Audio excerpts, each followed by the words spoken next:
tema da mensagem hoje, baseado nessa mesma série, né, as marcas de uma igreja saudável, o tema é o crescimento saudável da igreja. Como deve ser esse crescimento? Como uma igreja cresce de forma saudável? É certo de que toda igreja que se preze, ela deve crescer. É certo que toda igreja que se preze, ela deve avançar para o crescimento. O que nós queremos saber é como deve ser esse crescimento. Como deve ser o comportamento dos membros de uma igreja que cresce. Porque é muito natural também a igreja ir crescendo e ir perdendo forma. Você provavelmente conhece alguém que amava a igreja que pertencia há anos atrás, quando eram poucas pessoas. E aí essas pessoas normalmente têm um relato de que a igreja foi crescendo e aí gosta-se muito de usar uma palavra que é foi perdendo a essência. Não sei se você já se deparou com essa questão. Não sei se você já conversou com pessoas assim. Quando a igreja era pequena, ela tinha uma essência. Ela foi crescendo e foi perdendo a essência. Nesse meio desse povo, sempre há alguns que são relativamente os mais chatos, né? Que não queria que outras pessoas chegassem. Mas existem pessoas que falam verdade concernente a isso. Porque quando existem menos pessoas em uma igreja, é mais fácil a condução. É mais fácil o relacionamento. As pessoas se relacionam melhor. Todo mundo sabe o nome de todo mundo. Se acontecer uma confraternização, todo mundo vai sentar na mesa de todo mundo para conversar. Todo mundo vai conseguir conversar com todo mundo. E aí, quando vai crescendo de uma forma um pouco desequilibrada, vai se perdendo isso. As pessoas não conseguem mais sentar. As pessoas começam a, às vezes, se comportar de forma inadequada na igreja. E isso faz com que a igreja se perca. Então, fato 1, a igreja tem que crescer. Fato 2, o crescimento da igreja deve ser saudável. Fato 3, como nós, membros de uma igreja, podemos contribuir para que uma igreja cresça saudável, ou melhor, para que a nossa igreja cresça de forma saudável. Antes de ler a palavra de Deus, quer dizer, abra primeiramente em Atos capítulo 2, versículo 42.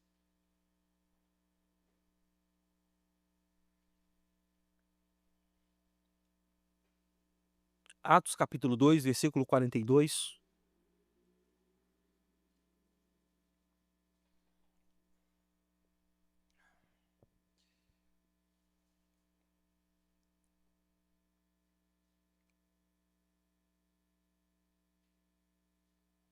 Vamos orar.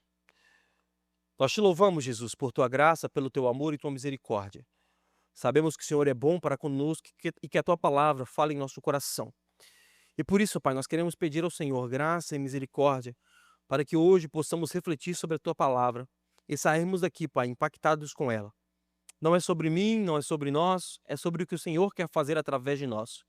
Nós estamos aqui para glorificar o teu santo nome e aprender com a tua palavra o que nós devemos fazer, Pai, para colaborar com aquilo que o Senhor está fazendo na terra. Por isso nós queremos louvar ao Senhor e agradecer ao Senhor por essa noite, por essa palavra, em nome de Jesus. Amém. Atos 2, do 42 ao 47, diz assim a palavra do Senhor. E perseveravam na doutrina dos apóstolos, e na comunhão e no partir do pão, e nas orações. Em cada alma havia temor, e muitos prodígios e sinais eram feitos por meio dos apóstolos.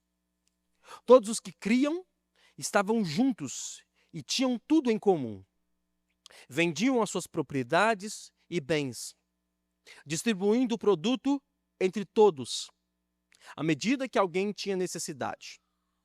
Diariamente perseveravam unânimes no templo, partiam pão de casa em casa e tomavam as suas refeições com alegria e singeleza de coração, louvando a Deus e contando com a simpatia de todo o povo. Enquanto isso, o Senhor lhes acrescentava dia a dia os que estavam sendo salvos. Por que eu resolvi falar desse versículo específico para falar sobre o crescimento da igreja? É porque essa parte do livro de Atos, ela conta exatamente como era a primeira igreja, ou a igreja primitiva. Se você não sabe, quando Jesus morre, passa 3 dias, ele ressuscita, e aí depois de ressuscitar ele fica 40 dias entre os seus discípulos, e após 40 dias ele sobe aos céus.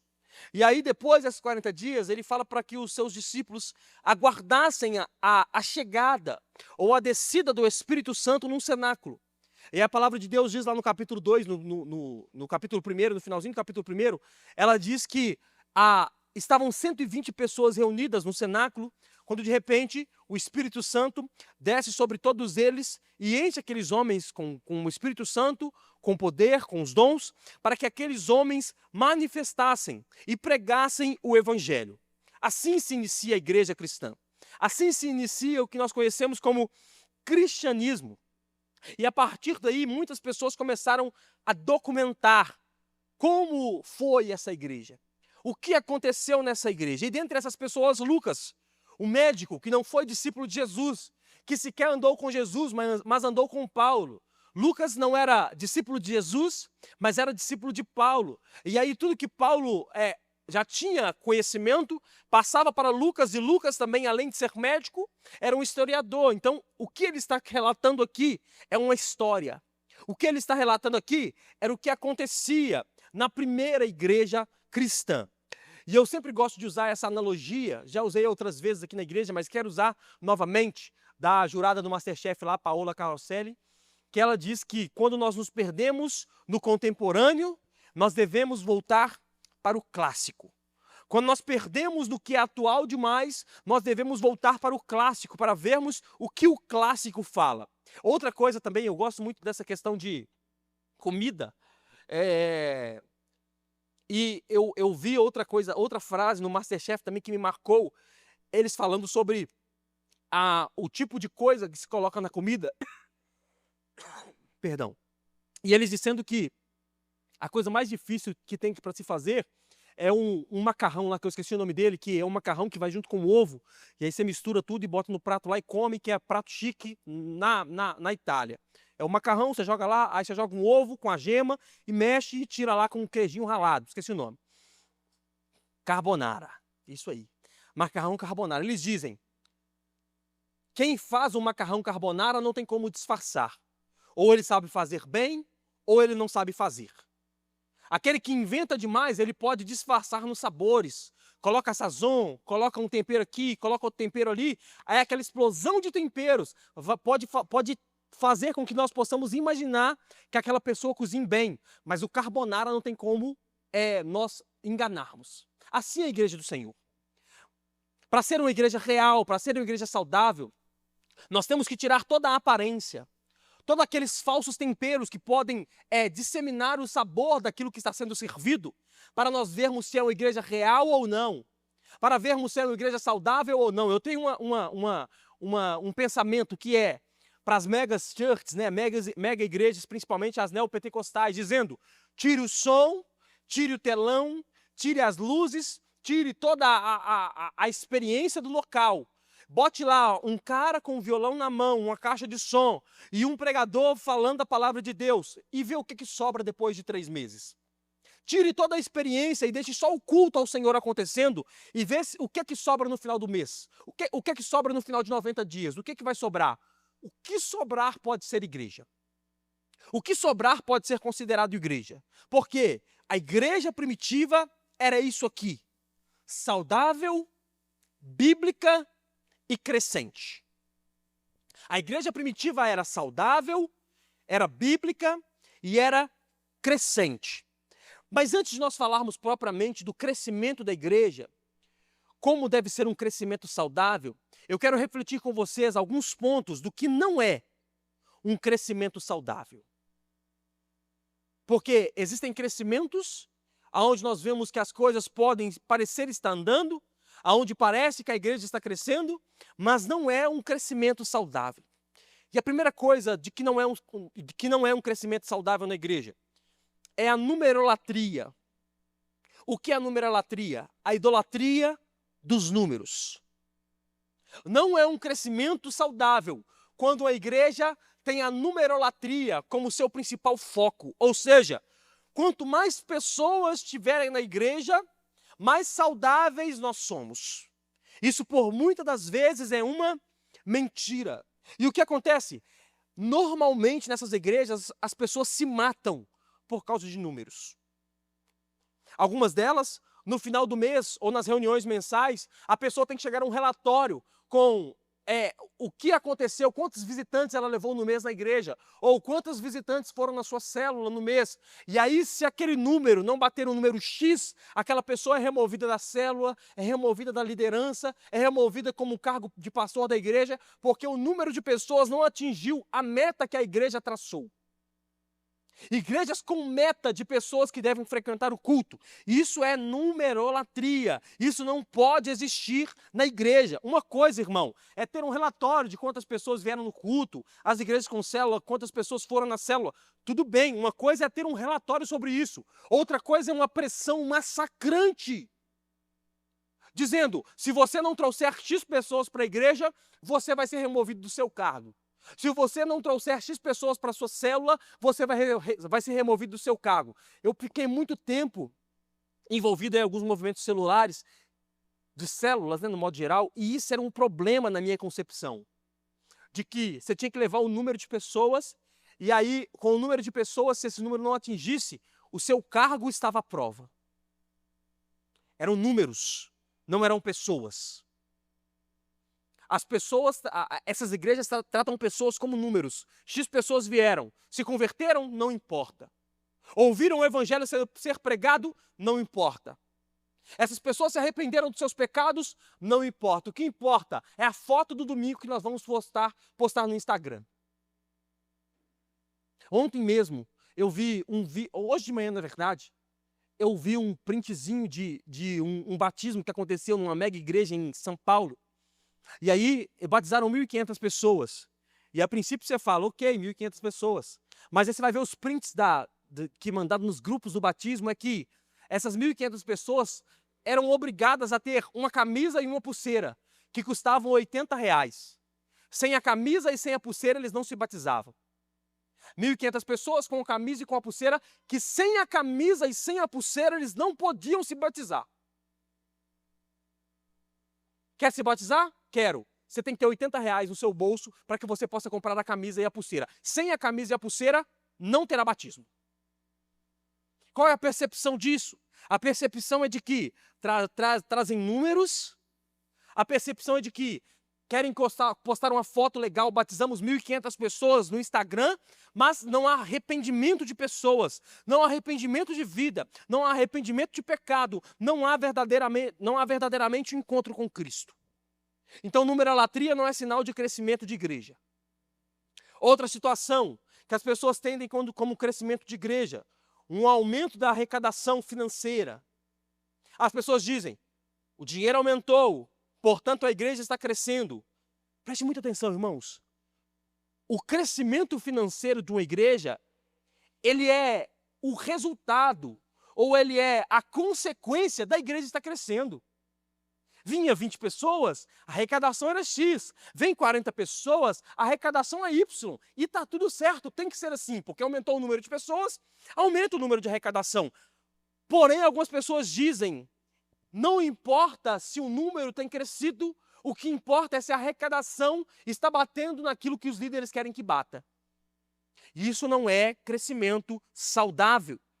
Outra coisa que não é crescimento saudável também, o tamanho e a estrutura do prédio que a igreja está alocada. Galpão, luz, telão. Crescemos? Olha a nossa igreja. Olha a nossa estrutura. Olha o que nós temos. Olha o que nós conseguimos. Olha como são as transmissões dos nossos cultos. Olha só para toda a magnitude que nós trazemos para que o povo possa ter uma experiência no domingo. Isso não é um crescimento saudável de igreja. Outro ponto também, o último ponto que não é um crescimento saudável da igreja. O crescimento da igreja também saudável não é apenas, ou não se dá apenas por transferência de membros. Ou seja, o membro sai do ponto A e vai para o ponto B. Ele estava em uma igreja e vai para outra igreja, por qualquer motivo. Uma igreja não deve sobreviver também só de troca de membros. Só de migração de membros. Saiu da igreja A, foi para a igreja, veio e vem para cá. Uma igreja verdadeira deve ter conversão, deve pregar o evangelho para que o ímpio se arrependa do seu pecado e comece a servir ao Senhor e não só a migração de membros. Você está comigo, irmão? Então isso não é igreja, não é o crescimento saudável. E agora eu quero ver com você o que compõe um crescimento saudável da igreja. E baseado no livro que nós lemos, algumas coisas compõem esse crescimento saudável. No livro de Atos, capítulo 42, nós lemos assim, ó: e perseveravam na doutrina ou ensino dos apóstolos, comunhão, partir do pão e oração. Ensino, comunhão, partir do pão e oração. 4 coisas que não podem se faltar na igreja que é saudável. A primeira delas, o ensino da palavra de Deus. Ele não pode faltar em uma igreja saudável. Uma igreja saudável deve ter a palavra de Deus como a sua primazia. Uma igreja saudável, a palavra de Deus deve falar no coração, ainda que não haja experiência. Ainda que você não saia do culto chorando. Ainda que você não saia do culto com a emoção aflorada. A igreja de Cristo deve ser pautada no ensinamento real da Escritura. A igreja de Cristo deve ser pautada naquilo que nós aprendemos. Com a Bíblia aberta, nós aprendemos no domingo, que é o nosso caso aqui de culto. A igreja saudável, ela deve ser voltada para a palavra do Senhor. A palavra do Senhor deve ser aberta e exposta no culto. E eu vou dizer, não é o pensamento do pregador. Preste muita atenção nisso. Não é o que eu penso simplesmente. Obviamente, por eu estar pregando, as coisas vão, por algum ponto, vão tomando a forma daquilo que eu penso. Mas o que conta no final das contas é, a Bíblia tem que ser ensinada. A palavra de Deus deve ser ministrada de uma forma real, de uma forma verdadeira. Porque senão a igreja não cresce de uma forma saudável. Se a palavra de Deus não for ensinada de uma forma verdadeira, o que vai acontecer? No final das contas, a igreja vai crescer e depois vai perder forma. Por quê? É impossível, irmão, manter uma igreja apenas no entretenimento. É impossível manter a igreja só com programações. É impossível mantermos uma igreja apenas com... Semana que vem nós teremos uma banda nova. Ou semana que vem teremos o pregador fulano de tal. Ou semana que vem nós teremos o grupo de teatro tal. Ou o grupo de dança tal. Tudo bem que aqui nós não temos muito isso, mas... esse entretenimento ele é impossível de ser mantido. E outro problema que esse entretenimento traz é o seguinte... a forma que você ganha uma pessoa é a forma que essa pessoa vai se manter na igreja. A pessoa chega num evento, chega num culto, e aí chega aqui, tem a banda fazendo ela chorar, tem a ministração de teatro que faz ela chorar, aí depois vem o pregador com as falas coachings, ou com as falas de autoajuda, fazendo ela chorar, ou profetizando o CPF, revelando que vai ser isso ou vai ser aquilo, fazendo ela chorar. Aí no final do culto ela sai daqui extremamente emotiva. Aí ela volta no domingo que vem, o que ela vai estar buscando? Entretenimento. Não sei você, irmão, mas eu depois que eu fiquei mais velho, eu odeio pagar para comer mal. Viu assim, ó? Você vai lá, vai almoçar no restaurante, aí você come e fala, meu Deus do céu, eu vou pagar isso aqui arrependido. Nem devia ter saído de casa. Aí como eu não gosto de pagar para comer mal, o que eu faço? Normalmente eu vou sempre no mesmo lugar. Porque eu vou sair da minha casa, vou para o lugar X, eu vou chegar lá e eu sei que a pizza que é do fulano de tal vai estar me esperando. Ou então, quando no final do mês, né, no dia mau, eu sei dos lugares baratinhos, que eu vou pagar R$30 numa pizza, R$15 no hambúrguer, e vai chegar lá o quê? O hambúrguer é de R$15. Eu não estou esperando um hambúrguer de 30 quando eu pago de 15. Porque eu não crio expectativa para aquele que eu paguei pouco, porque eu sei que ele vai me entregar aquilo que ele me prometeu. Agora, quando você vai uma vez no restaurante, come bem, aí você volta lá e come mal, o que você faz? Reclama. É assim também na igreja do Senhor.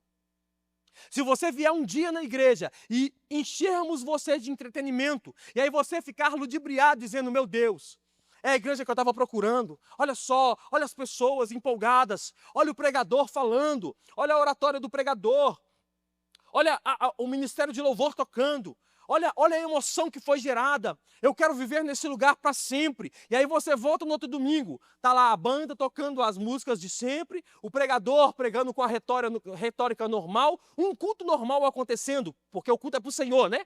Mas um culto normal acontecendo, você diz, mas cadê o culto da semana passada? O que aconteceu? Mas semana passada eu vi aqui, estava tudo estruturado para que eu pudesse me sentir tão bem. Agora o culto é assim que vocês se comportam toda semana? É um problema do entretenimento. É um problema de quando nós não tratamos a Bíblia como prioridade. É um problema de quando nós não abrimos a Bíblia e deixemos com que ela fale em nosso coração. Então toda a igreja bíblica tem que ter ensino da palavra de Deus. Abra a palavra de Deus e deixe com que a Bíblia fale. Abra a palavra de Deus e deixe com que ela invada os corações. Você está comigo, irmão? Ensino é o primeiro pilar de para o crescimento de uma igreja saudável. Segunda coisa, que uma igreja saudável tem que ter comunhão. Toda igreja saudável deve ter comunhão, ou seja, a realização de algo em comum. O que isso quer dizer? Que nós precisamos de uma igreja unida para entender que toda parte de um corpo, como parte do corpo, a outra parte do corpo, uma hora vai precisar de você. Como corpo de Cristo, em certos momentos você vai precisar do fulano de tal e o fulano de tal vai precisar de você. É a retórica do corpo normal. Qual que é a retórica do corpo normal? Quando a perna direita está machucada, quem tem que fazer esforço? A perna esquerda. Se você já quebrou o braço alguma vez na sua vida, ou a mão, ou parte do dedo na sua vida, você vai saber que você quebrou a mão direita, aí a mão esquerda tem que fazer um esforço maior, porque a sua mão direita está debilitada. Então, por exemplo, se você quebrou a mão direita, e aí você dirige, e aí seu carro, para piorar, é manual, você tem que dirigir com a mão esquerda, passar a mão com a mão esquerda, passar marcha com a mão esquerda, resolver o retrovisor com a mão esquerda, porque a mão direita está debilitada.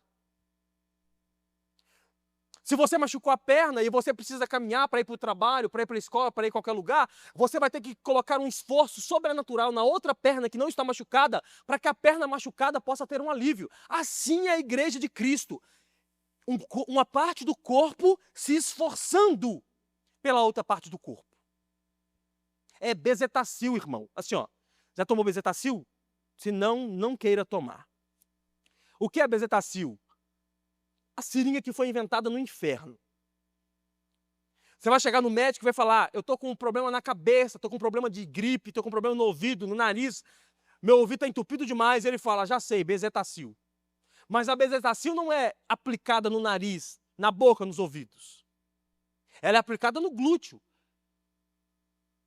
O glúteo não tem nada a ver com a conversa. Falando, uai, mas é o nariz que está com um problema, é o ouvido que está inflamado e eu que estou pagando o pato? O problema nem meu era. Por que eu estou pagando pato pelo nariz, pelo ouvido? Sei lá quem está passando mal. O glúteo se recusa a tomar bezetacil para que o nariz, o ouvido, possa ser sarado? Não. Porque é parte do corpo. Para que o corpo possa andar em comunhão, às vezes uma parte dele tem que sofrer mais do que a outra. Isso aqui na igreja pentecostal, irmão. Essa percepção de que comunhão é o corpo precisa sofrer para que a outra parte do corpo possa continuar saudável. Então, o corpo saudável, muitas das vezes, quem já passou dos 30 sabe disso. Todo dia você está com uma dor diferente. Está com uma dor de cabeça, dor na perna, todo dia. Você nunca acorda bem. Todo dia você tem uma dor diferente. Quem passou dos 30 sabe disso. Assim é a igreja de Cristo. Muitas das vezes, mas muitas das vezes, a parte do corpo vai estar machucada. Alguém vai estar ferido, alguém vai estar triste, alguém vai estar sem vontade de ir para a igreja. O que a comunhão faz, irmão? A comunhão linka essas pessoas.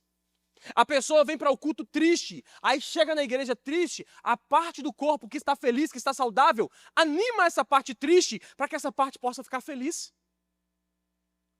Por que é que nós oramos aqui, pelo menos 2 domingos por mês, uns pelos outros? Por quê? Porque às vezes você saiu da sua casa triste. Porque às vezes você saiu da sua casa lamentando. Porque às vezes você saiu da sua casa desesperado. E aí a parte que está bem do corpo vai orar por você, pedindo, Deus, abençoe a vida dele. Você talvez está uma semana sem orar, mas essa parte do corpo saudável vai orar para que você se torne saudável novamente. Isso é comunhão, irmão. A comunhão não é eu vou sair da minha casa e vou ficar indo na sua casa todos os dias. Você sabe muito bem que eu sou contra disso. Fazemos as visitas, vamos um na casa do outro aí periodicamente, mas não existe um irmão ficar dentro da casa do irmão todo dia, toda hora. Vai dar problema. Comunhão não é eu sair da minha casa todo dia. E aí quando você estiver acordando, eu estou batendo na sua porta. Fulano, vim tomar café com você. Aí vou para minha casa, volto, fulano, vem almoçar com você. Vai dar problema uma hora. Isso não é comunhão. Comunhão é um pelo outro. Comunhão é, nós estamos no mesmo barco, nós fazemos parte do mesmo corpo, portanto, eu vou fazer o possível para que você fique bem. Isso é comunhão. Terceira coisa que toda igreja saudável tem, partir do pão. Partir do pão faz parte de uma igreja saudável. A igreja do primeiro século, a igreja dos primeiros séculos era uma igreja extremamente unida. Era uma igreja que comia junto. Era uma igreja que se alimentava junto. Era um outro contexto, tudo bem. Mas era uma igreja unida. É o que eu falei na semana passada sobre comer 1 quilo de sal juntos. Quando nós passamos o tempo juntos, deve haver união, irmão. Preste muita atenção nisso. Quando a igreja do Senhor se une, deve ser para união.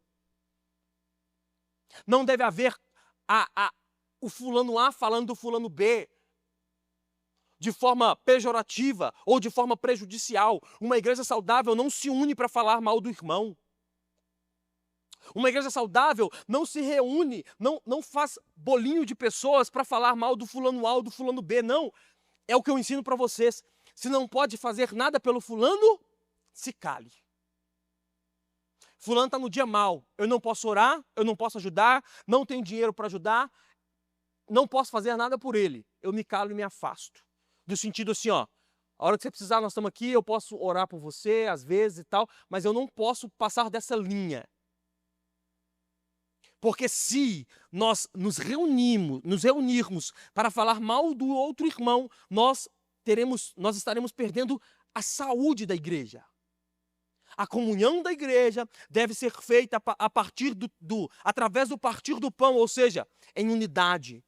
Acabar o culto, nós nos conversamos, nós nos cumprimentamos, nós nos alimentamos juntos quando necessário. Por quê? Porque nós somos igreja de Cristo e a igreja de Cristo deve ser saudável. Saudável. Partir o pão. Estava conversando com a Luana esses dias para trás, sobre principalmente no dia da ceia. Falei com ela, nós praticamos a ceia muito mal executada. Porque a ceia, quando Paulo diz assim como, é um advérbio de modo, ou seja, da mesma forma que eu aprendi, eu estou ensinando para vocês. E a forma que eu aprendi que se celebra a ceia é assim. E como celebra a ceia? Mesa, comida, fartura. No final, cada um come o pão, o suco de uva, representando o corpo e o sangue de Cristo, mas é comida, é fartura. Nós celebramos a ceia errada. Dia de ceia tem que ser fartura, tem que ser festa, tem que ser comemoração. Por quê? Porque nós cremos como igreja, como corpo, de que Jesus morreu, ressuscitou, subiu aos céus e um dia voltará para buscar a sua igreja. Fartura, mesa, representatividade daquilo do grande dia que estaremos com o Senhor reunidos na mesa dele. Isso é partir do pão. Igreja saudável tem que ter isso, irmãos. Esse compartilhar de dores, às vezes. Às vezes o compartilhar de dor. Homem normalmente tem muito isso, né? Porque eu tenho essa percepção assim, ó. A mulher, por muitas das vezes, se reúne e não é falando mal da mulher, obviamente, que eu não sou capaz de dizer isso, mas as mulheres normalmente se reúnem e na reunião das mulheres, normalmente, elas vão falar cada uma de si, da parte boa. Assim, ó, não, porque essa semana eu fui lá e comprei não sei o quê, fui lá e fiz isso não sei o quê, blá, blá, blá. O homem normalmente se reúne para falar da parte ruim. Então a mulher se reúne para, por exemplo, filho. A mulher falando do filho. Aí eu vejo mulheres reunidas, eu saio até de perto quando está falando de filho, porque está falando do filho. Aí fala, meu filho é tão inteligente, ele sabe comer maçã. Já viu mulher reunida falando, nossa, essa semana meu filho comeu maçã sozinho. Algumas postam na rede social. Meu filho é tão inteligente, ele conseguiu desbloquear o celular. Era um L. Aí a mulher se reúne e fala, nossa, meu filho é inteligente. Aí a outra diz, o meu é muito mais inteligente, ele comeu uma mexerica sem engolir o caroço. Aí fica essa disputa entre as mulheres para ver quem é o mais inteligente. O homem se reúne para falar mal do próprio filho. Nossa, meu filho, pelo amor de Deus, tá comendo terra, não é possível. Não é possível que esse menino desse jeito. Meu Deus do céu, né? Na sua idade eu era muito mais esperto que você, já viu? Chegaram nessa idade já? Já tô. Pelo amor de Deus, eu fui falar com meu filho essa semana e meu filho falou isso. Pelo amor, o homem se reúne para falar mal, a mulher se reúne para se demonstrar. O homem reúne dizendo, meu Deus do céu. Aí, às vezes, na conversa de homem, vira uma disputa de quem tá mais quebrado, né? Assim, ó, tô quebrado, fala que é porque você não viu a minha vida.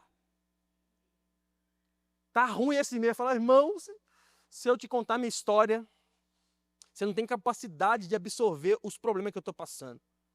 Mas isso traz cura. Nem que seja para você olhar pro cara e falar, eu achei que eu estava quebrado. Mas fulano de tal, meu Deus do céu.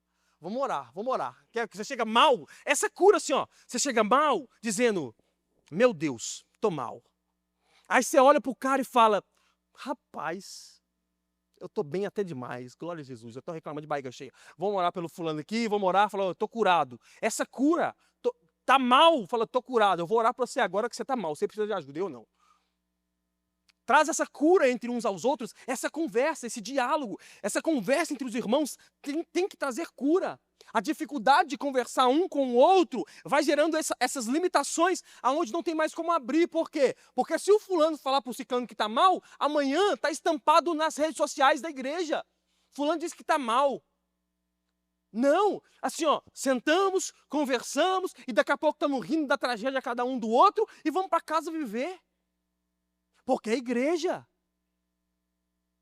Sentamos, conversamos, às vezes tristes, saímos alegres pela conversa, pelo momento que passamos juntos e vamos para casa viver. Porque igreja é corpo e corpo tem que trazer cura. Uma igreja saudável é essa alta cura, um curando o outro. Está comigo, irmão? Partir do pão faz parte da igreja saudável. Quarto ponto que faz parte da igreja saudável. A Bíblia diz que essas pessoas eram unânimes na oração. Ou seja, todos oravam em comunhão. Todos oravam juntos. E, irmãos, nós devemos entender isso. O que move os céus não é entretenimento, não são atrações, não é a nossa classe social. O que move os céus não é o que fazemos. O que move o céu é a nossa oração. A única coisa que tem poder de fazer com que os céus nos responda é a nossa oração. Portanto, uma igreja que não ora, ela não está morrendo, ela já morreu. Uma igreja que não ora, ela não só deixa de crescer, como ela já morreu. A oração é o combustível que faz com que a igreja continue crescendo de forma saudável. A oração é que faz com que a igreja continue avançando de forma saudável. O problema é que nós queremos que a igreja cresça na base da nossa própria concepção. Queremos que a igreja cresça na base daquilo que nós entendemos, daquilo que conhecemos. Não, a igreja não cresce baseada naquilo que conhecemos. A igreja cresce à medida que vamos orando para que o Senhor possa fazer dela aquilo que Ele quiser. Oração, clamor, súplica é o que nos faz crescer como igreja. Toda igreja saudável é uma igreja que ora. Está comigo, irmão? Toda igreja saudável é uma igreja que entregou a sua vida à oração. Isso fazia com que a igreja de Atos 2 fosse saudável. Porque eles eram perseguidos. Eu já falei para você sobre os 3 primeiros séculos da igreja, até a igreja se unir ao Estado lá com Constantino no século 3. Mas antes da igreja se unir ao Estado, irmão, era perseguição acalorada. Se é cristão, sou. O seu destino é a guilhotina.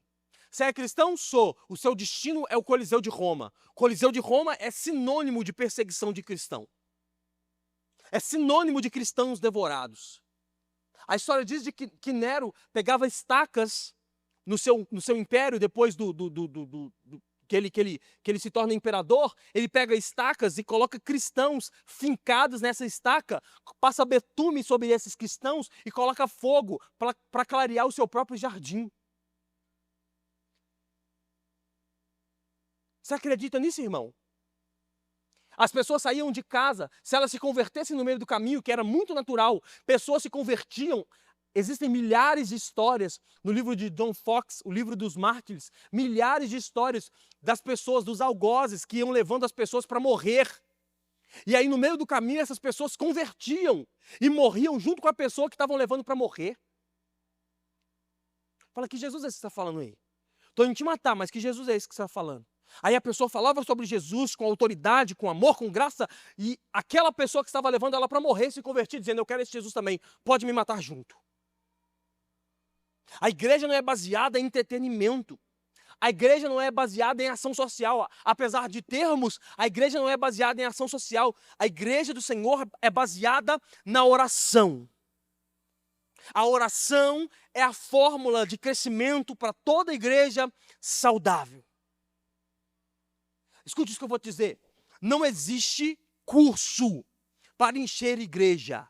Vou repetir. Não existe curso para aprender a encher igreja. Não existe. E apesar que eu já vi alguns fazendo.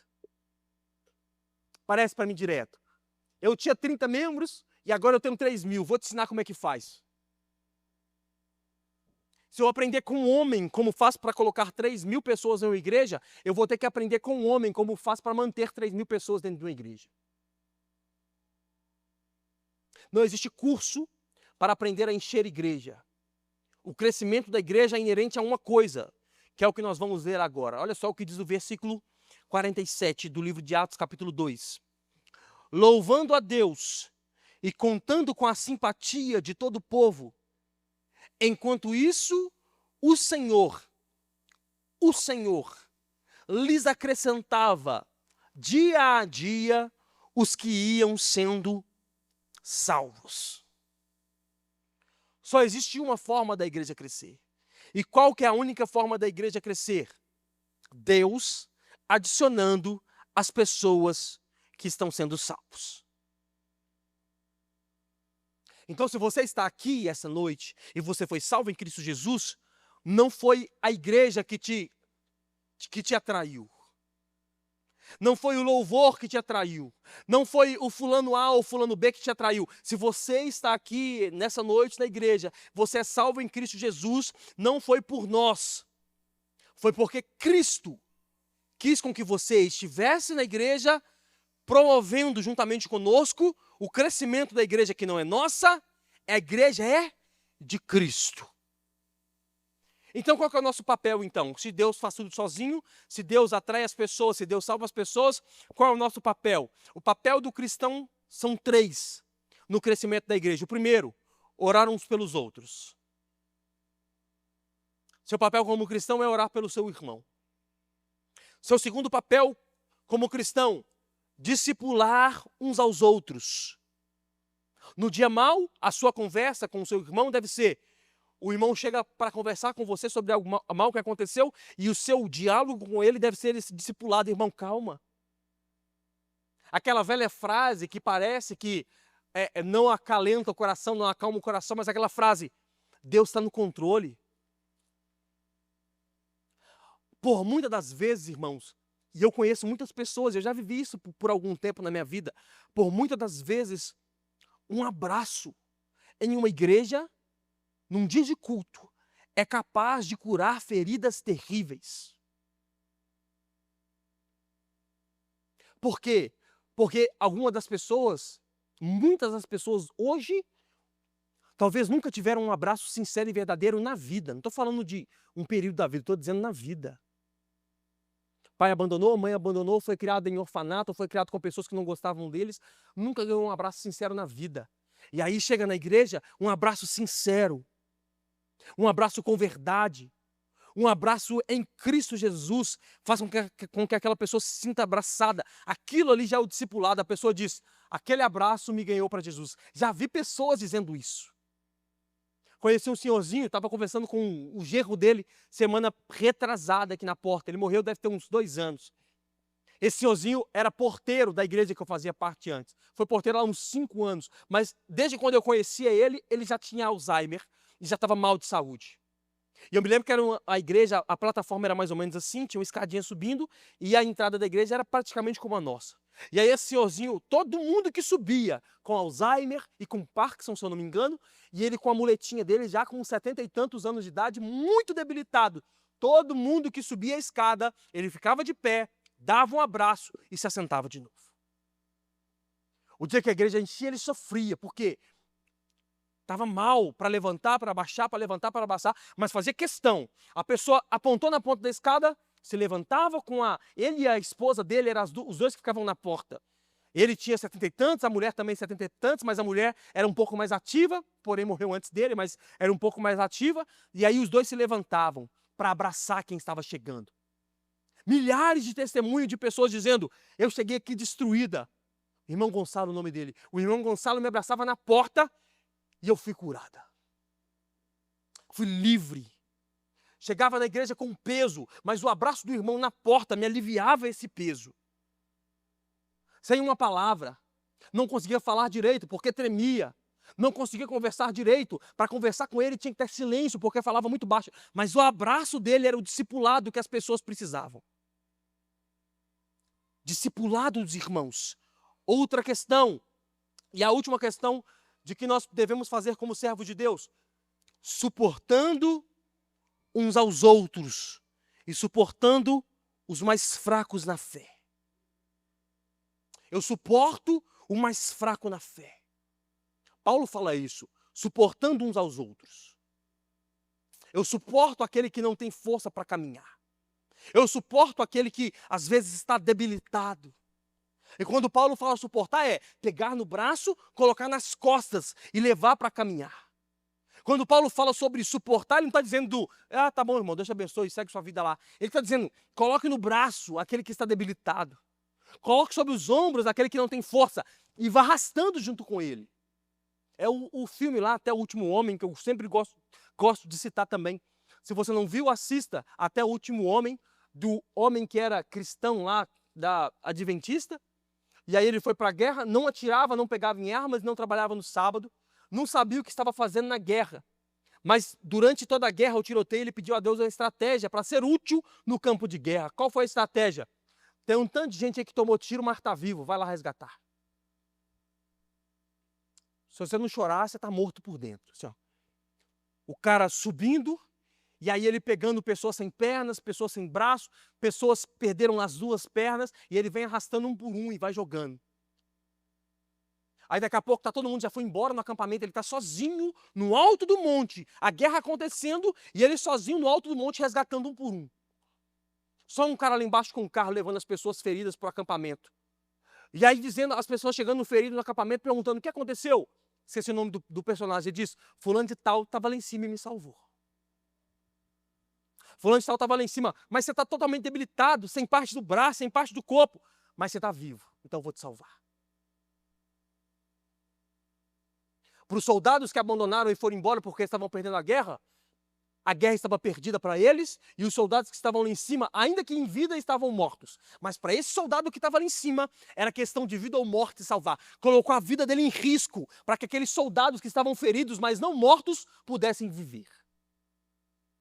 Volta para casa, irmão, você não pode guerrear mais não. Você está sem a perna, você está sem o braço, mas você está vivo. Assim é o Filho de Deus. Assim é o cristão que nasceu de novo. Eles suportam um ao outro, sacrificando a sua vida para que o outro possa ser salvo, dando o seu tempo para que o outro possa ser salvo, tirando um tempo do seu dia e mandando mensagem para o outro dizendo, irmão, tá tudo bem? Ô irmão, às vezes o irmão faltou no domingo e fala, irmão, senti sua falta. Tinha uma música que eu lembro quando eu era criança, na igreja, e aí cantava isso na igreja, e às vezes aconteciam serenatas. Se você é mais velho um pouco na Na festa você vai lembrar disso, aconteciam serenatas e as pessoas iam visitando pessoas que sumiriam da igreja. E aí eu e o irmão com violãozinho e cantando na porta daqueles que estavam sumindo. Aí o refrão da música é o que... Como é que é? Foi com meu irmão, o que houve com você? Volte para o seu lugar. O que foi que aconteceu? Aí o início é: querido irmão, eu venho te visitar. Senti saudade e por isso resolvi te ver.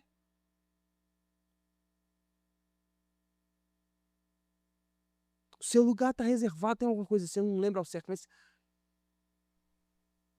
Irmão, isso é igreja. Esse sentimento do fulano de tal, cadê? Vou ligar, mandar mensagem, porque está fraco na fé. Está debilitado naquilo que deveria fazer. Porque todos nós sofremos. Todos nós passamos por dia mal. Todos nós passamos por dificuldades. E todos nós merecemos uma mensagem, uma ligação, para que nós não possamos nos sucumbir no dia mal. No dia de fraqueza, nós precisamos de outros irmãos que nos suportem. Vamos às aplicações práticas do que isso pode nos ensinar. Primeira coisa, a igreja de Cristo é um corpo e todo corpo tem que crescer.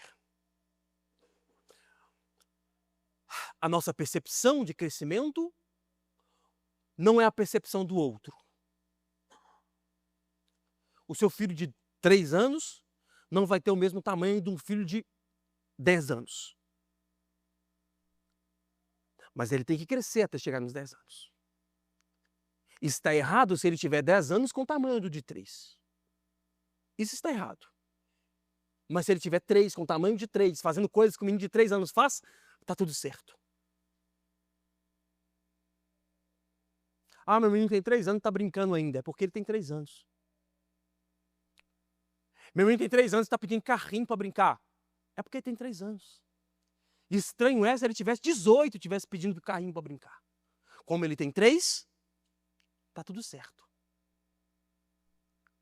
Igreja é corpo, corpo cresce. Ah, mas a igreja do fulano de tal tem 10 anos, tem 6 anos igual a vocês e tem 200 membros. Está tudo certo. Nós estamos crescendo. E, portanto, quando estamos crescendo, nós estamos evoluindo. Porque somos corpo, o corpo deve crescer pausadamente, sem desespero, com todos os nutrientes necessários para que quando ele crescer lá na frente, ele não possa se tornar um debilitado. Assim como é sua vida cristã também.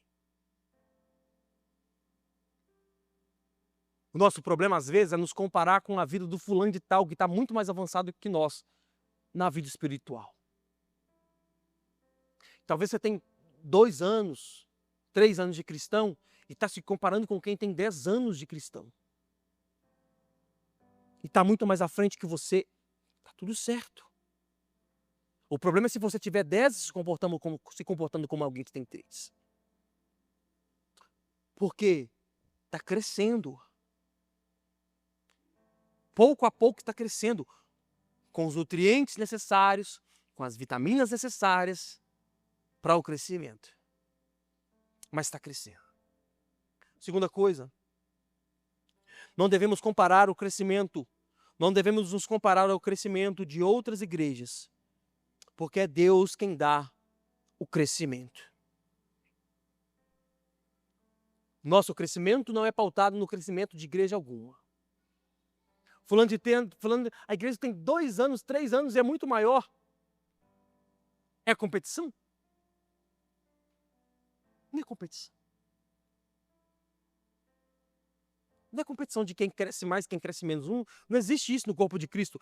Se nós queremos que a outra igreja é de Deus, está tudo certo. Ele deu mais pessoas lá para o crescimento de lá. Talvez eles estejam mais preparados. Talvez Deus deu porque quis dar para lá e menos pessoas para cá. Mas está tudo certo. Não existe comparativo. Eu lembro de uma reunião que nós tivemos com uns 2 anos de igreja. Uns 2 anos. A gente ia acabar de mudar para o prédio ali de cima. E aí, em uma reunião, a gente conversando sobre a igreja e tal, tinha pouquíssimas pessoas na igreja, poucas mesmo, não tinha 10 pessoas. E aí eu lembro que a Ana, na reunião, falou comigo assim, principalmente, voltado para mim essa palavra, e eu questionando a questão de não chegar a gente, ela disse, o nosso problema é que você é pautado na igreja Y. Aquilo assim, choque, puf, falei, não. Mas a reflexão foi, é isso. Estou pautado na igreja X, portanto a igreja do Senhor, que o Senhor nos confiou, não cresce. Porque o que eu faço é pautado no crescimento do outro. Por que é pautado no crescimento do outro? Sendo que foi Cristo quem nos colocou aqui, se nós cremos isso, o nosso crescimento deve ser pautado naquilo que nós estamos fazendo. Se foi Cristo quem nos plantou aqui, o nosso crescimento deve ser pautado naquilo que estamos fazendo. O outro, Deus vai dando crescimento para eles. Mas a nós, Deus vai nos dando crescimento. Porque o nosso crescimento não é pautado na igreja do A, do B. O Senhor está adicionando as pessoas que estão sendo salvos a nós. Que seja pouco, que seja muito. Mas Ele continua adicionando, porque todo o corpo cresce. Terceiro e último ponto para nós finalizarmos. Nós devemos pregar o Evangelho a todos como uma colheita ou como um plantio. Esperar Deus dar o crescimento. Aqui é a sua principal missão como cristão. Você não tem missão de trazer, arrastar ninguém para a igreja. Nós temos missão de pregar o Evangelho. O crescimento não é provindo da minha retórica. O crescimento não é provindo da qualidade do ministério de louvor. O crescimento não é provindo, às vezes, da recepção da igreja, não. Isso tudo colabora, né, para que as coisas aconteçam. Mas o crescimento não é provindo por isso. O crescimento é provindo do próprio Deus, adicionando aqueles que Ele quer salvar. Olha só o que diz 1 Coríntios capítulo 3, verso 6. Eu plantei, Apolo regou, mas é Deus que dá o crescimento. Pelo que nem o que planta é alguma coisa, nem o que rega, mas Deus é quem dá o crescimento. Nós estamos plantando. Plantando o quê? O Evangelho. A nossa missão é duas: plantar o Evangelho e não atrapalhar a Deus no crescimento da igreja. As pessoas vêm, nós abraçamos, cuidamos uns aos outros e deixamos com que Deus dê o crescimento. Pouquinho a pouquinho. Jogando semente, jogando semente, jogando semente. Quando assustarmos, o Senhor já vai ter plantado todos aqueles que Ele quer plantar em nosso meio. Não de forma desesperada, mas de forma saudável. Não é da forma que queremos, mas é da forma que Deus quer, porque a igreja não é nossa, a igreja é dele. Fica de pé no seu lugar.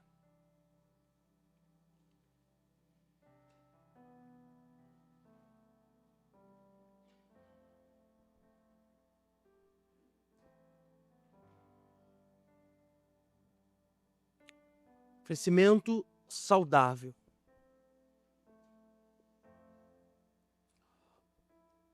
Não adianta crescermos e perdermos a percepção de quem somos, ou a saúde que temos. Não adianta.